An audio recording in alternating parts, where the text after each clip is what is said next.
but also hopefully your personal life as well, because we all are confronted with laws every day.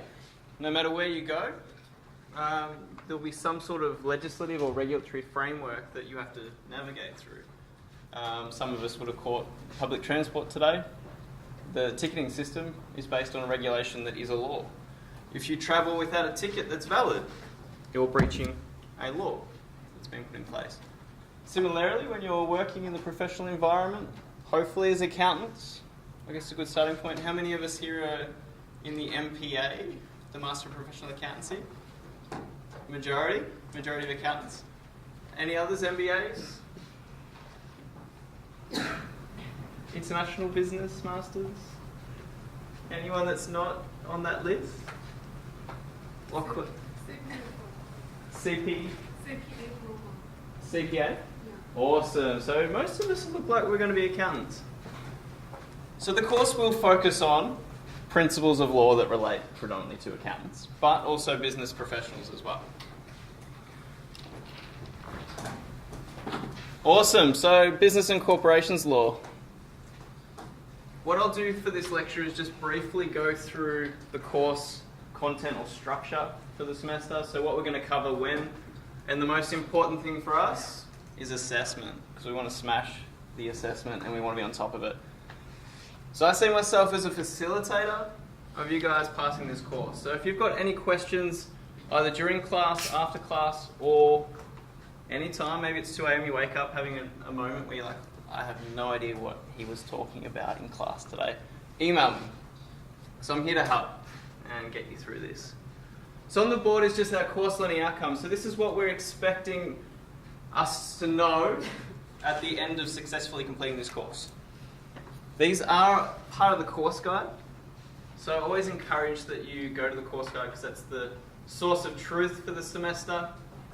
Dare I say it's the contract between myself and you guys as a cohort in relation to how this course will be delivered. So I'll let you read this in your own time, but practically what we're going to be doing through the semester is going through the laws that are relevant to business and accounting professionals, such as the law of contract, the law of companies, how they're established, how you can, I guess, bring a company to an end, so insolvency. But one that I probably find the most interesting, the law of negligence. So that's when you have people falling over. Maybe there's a grape on the floor in the supermarket, and they fall over and then they sue. So if the supermarket has a duty of care to that individual and they've breached that duty of care, it can be successful. So next week we're going to go over negligence, and I think that's really exciting and fun. Just don't go away thinking that you can sue everyone every time you pick up a hot cup of coffee or something like that. But I'll let you read this in your own time. It'll be on the Canvas slides. So I thought I did have a slide that introduced myself. So just before we get right into it, I guess it's probably timely that I let you know who I am. So I'm Nicholas Pappen. I am your course coordinator for the semester, as well as your lecturer for this session. So a bit about me. I'm a sessional academic here, so this is a part-time role for me. My full-time job is legal counsel at RMIT. So that's kind of my 9 to 5 or 9 to 6. Also a student just like you guys. So I'm studying a PhD in research misconduct, so I'm interested in fraud, I guess you can say. As accountants, I guess you'll come across some of that forensic accounting as well, which is pretty exciting, particularly with the way the technology is going. So my email details are on Canvas, but I will publish some slides. But it's just nicholas.pappen@rmit.edu.au. So this is our schedule for the semester. So tonight, after I go through this introductory, we're going to start with the Australian legal system. The Australian legal system is the framework that underpins all of our laws. It's incredibly important for us to know as practitioners the framework that we operate in, how laws are made, how they're interpreted, what are the different bodies within that framework that make the laws, adjudicate the laws, and execute the laws. So tonight, it's a very broad topic, and unfortunately it's something that in law school we would cover in a whole semester. We're going to do it in one night. So it will be very quick and sharp, A lot of the historical stuff is probably best left to your textbook, but we'll go over the main concepts tonight. The next week, torts, negligence, and the fun stuff. And I'm going to mix that with a bit of legal problem solving. So what we mean by legal problem solving is the techniques that we can use for the rest of the semester to answer our research assignment questions and our final exam. So we will go through in a lot of detail how you respond to a practical legal problem or a scenario. In weeks 3 to 6, contract law. Now, a lot of students probably aren't that excited about contracts, but I can tell you now there's a lot of cool cases of things that can just go wrong. And this course will hopefully give you a bit of insight into how we can protect ourselves from risks in contract. Because that's really what contracts are about, allocating risks between the parties. There you go, you're fine. Contract law is predominantly based on case law, so we won't see a lot of statute. What I mean by statute is laws that are written down in a code. What we'll see more of statute is in the company law section, weeks 7 to 11. Is anyone in the room, I guess you could own a company, is anyone a director of a company or have a company of their own? One. They're incredibly complex. How do you go?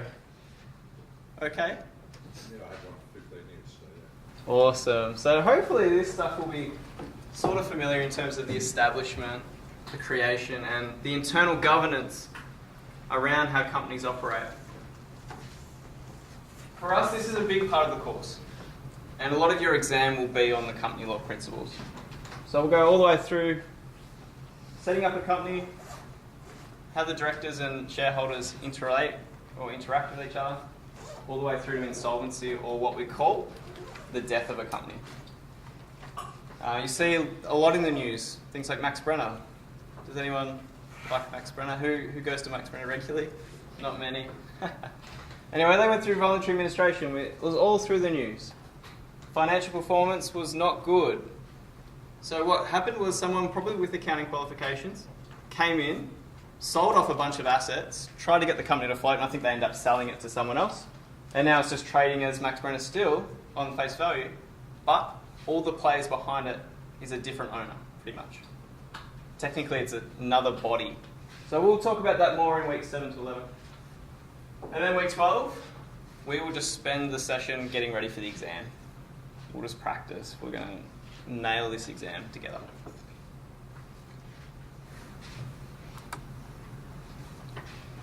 So the assessment tasks, our most important part, because we all want to get HDs. Your first assessment task is a multiple choice test. That's worth 10% of your overall grades. So what that is a 20 question test that you complete over an hour, and you can complete that online anytime you like over a weekend between the 23rd of March and the 24th of March. So although you get the whole weekend to complete it, once you do go to commence it, you'll only have 60 minutes to complete it.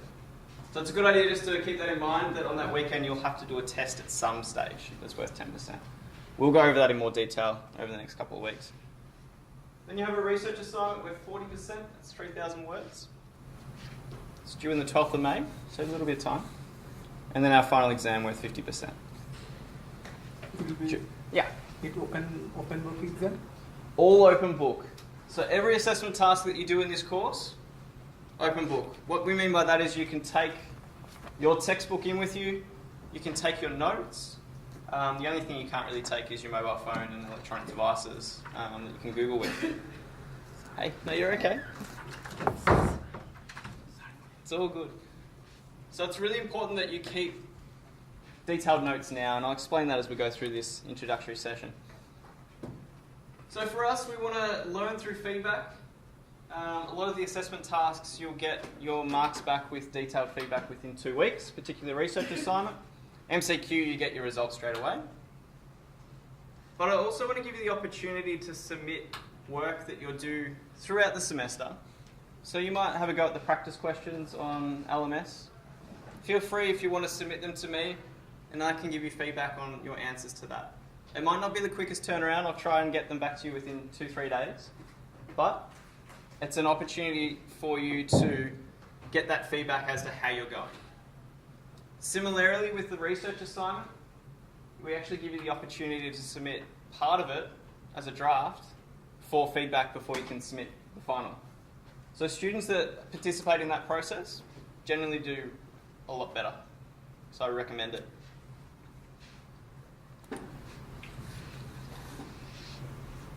So we'll talk about the MCQ in more detail over the coming weeks, but I can tell you that it will just cover topic 1, so tonight's lecture. That's all you need to know for the MCQ. It's going to happen at the end of week 3.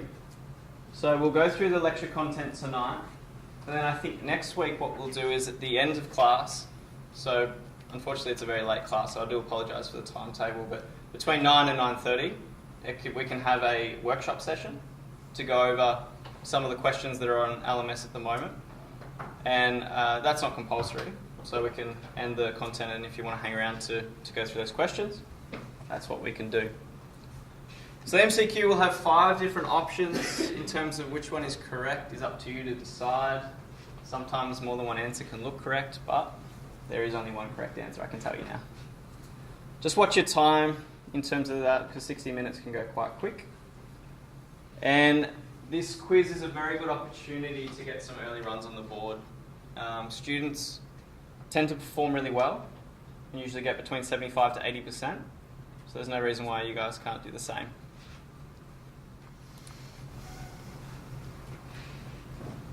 It's good to note with the timing thing that because it's a bit of a recall exercise, you're not really asked to critically explore anything. You're asked to locate or identify themes or like that. It's important that you know where all the content is in advance. So 60 minutes can seem like a long time, 3 minutes per question. But if you're flicking through a textbook trying to find what date some act was passed, it can waste time. So I really encourage that you have notes of your own that you can quickly identify where everything's at. Plus the preparation of those notes is going to be half your learning exercise anyway. That's where you really learn your stuff. So as I was saying, for the research assignment, one opportunity to submit a draft. That's due the 14th of April. I will release the research question at the end of week 3. And there'll be 3 parts. One of them will be a research question. The rest will really be legal problem-solving scenarios. The first scenario you'll be able to submit for a draft. And then I give you feedback on your structure, on your arguments, and send that back to you, and hopefully you apply that for your final submission. It really does improve your grades, and I think it's a good opportunity to participate in that. One thing I can't stress enough is academic integrity. I know my research is in research fraud as well, so it's kind of something I hold dear, but for us, this is really serious. So what we are talking about with academic integrity is copying someone else's work or even giving someone else your work, and God forbid, purchasing it off the internet. Now I've seen assignments that have been bought from probably international sources, and straight away they're not even referencing Australian laws. Like I've got laws that I've never seen before in jurisdictions that I probably never knew existed. So that student didn't do well, but the other thing is they're in a lot of trouble because they've breached these rules in academic integrity. So make sure your work is your work. Now I'm not saying you can't use resources to support your work. That's fine, so long as you reference it. As long as I can identify where it's coming from. But if I'm seeing a chunk of text that's come from the Australian government website, it's not good practice, but it also could be plagiarism. Now plagiarism's serious because it can have impact not just on your enrolment here. So if you're doing this over and over, you could be expelled or suspended. But also your professional practice. I know as a lawyer I had to submit a declaration that I hadn't plagiarised anything. And I know of lawyers that have been not able to practice because they've been done for plagiarism. Now, accountancy, you've got to go through an accreditation process, and you've also got to go through a registration process. You don't want to get to a situation, now I don't know how the CPA works in that sense, but you don't want to get to a situation where you're unable to practice in something you've studied so hard to do over a period of time because you've copied some work on an assignment. You're better off asking me for an extension than trying to just get something up the night before and not knowing what you're doing, so you just Google and copy it. Excellent. We don't have a bell curve. What that means is that if you get the marks you get, you're not going to get spread out anywhere. So if you get a 50, you get a 50. It doesn't mean that I can pull your mark down to a 44 because that's where you were in the scale. You just get the marks you get. No bell curves here. Plus, I wouldn't know how to work it out anyway. So how to succeed? Students do pretty well at this subject. I know it can be daunting. How many of us have studied law subjects before? A few. So the concepts will be fairly familiar. Hopefully you probably do have an advantage in that sense. But for the rest of us that haven't seen laws before or the legal system in any sense like this, it'll be good. We'll get there together, I promise. This is what the course is there to do, is to scaffold you through these assessment tasks. So it's important that you try and attend the class. If you can't attend, I do record them. So they'll be published on Canvas. And you can watch it back in your own time. I wouldn't rely on that 100% because although we're the Institute of Technology, that technology is somewhat questionable. But we will record, try and keep on top of the readings and make summaries and practice those questions. I can't stress enough how important it is to do those practice questions. And the reason why I say that is there's only so many ways that I can write a question. So I guess there's the hint there. If you do enough practice questions, chances are you're going to see a like question down the path. And if you've already got an example answer, same with the exam. I can probably get you to a place where you can start drafting part of your exam question answers, or your answers to the exam questions during the semester. And I'll explain that better next week in terms of what parts you can start drafting. It saves you so much time and brain power when you've only got 2 hours to answer what's 50% of your course.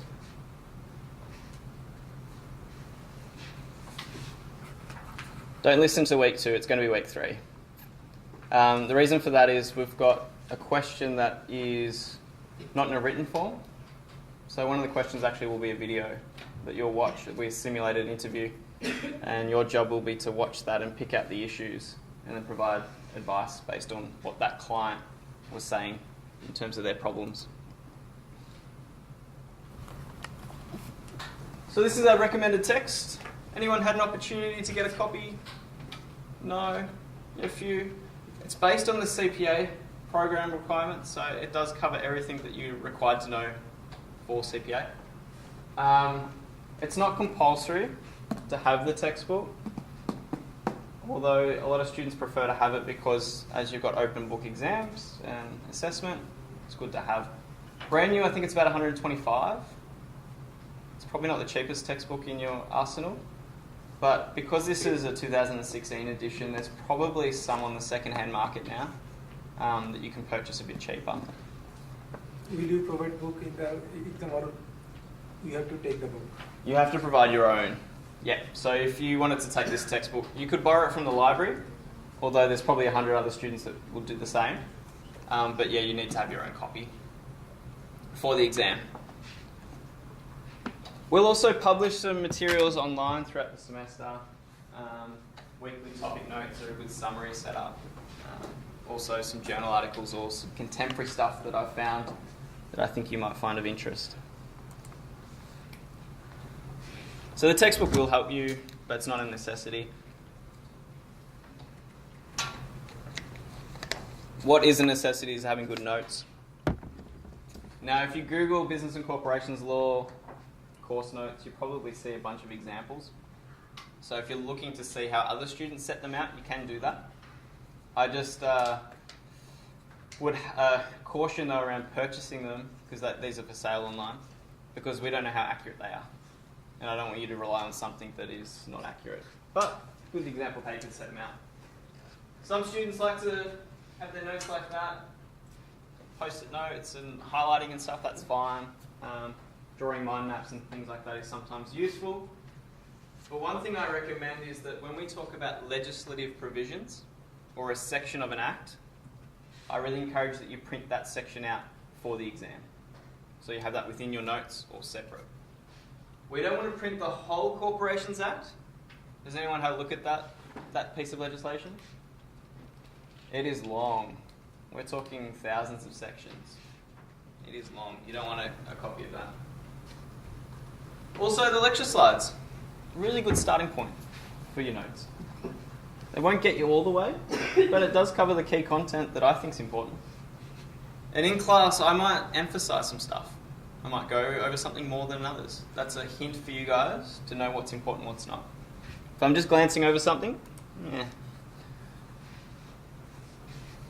So participating in class, I like to keep this fairly open, so if you're wanting to go over something again, we can. If I'm going too fast, just put your hand up and let me know. I have a habit of drinking coffee at 6:30, so I probably get faster. So just slow me down and complete those practice questions when you get a chance.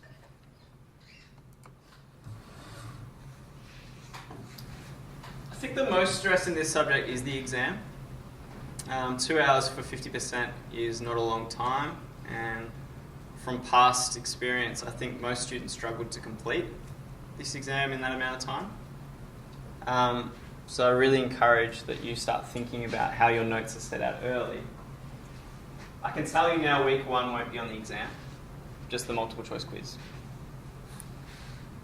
But we'll go through the exam in so much detail in weeks 9 to 12 that you'll probably be sick of hearing about the exam by the time you get to it. But that's a good thing. So Canvas is where the whole course will be located, the content. It's set out in a hopefully easy to access way. If you're having any difficulties accessing anything on Canvas, just let me know. We'll try and fix it as quickly as possible.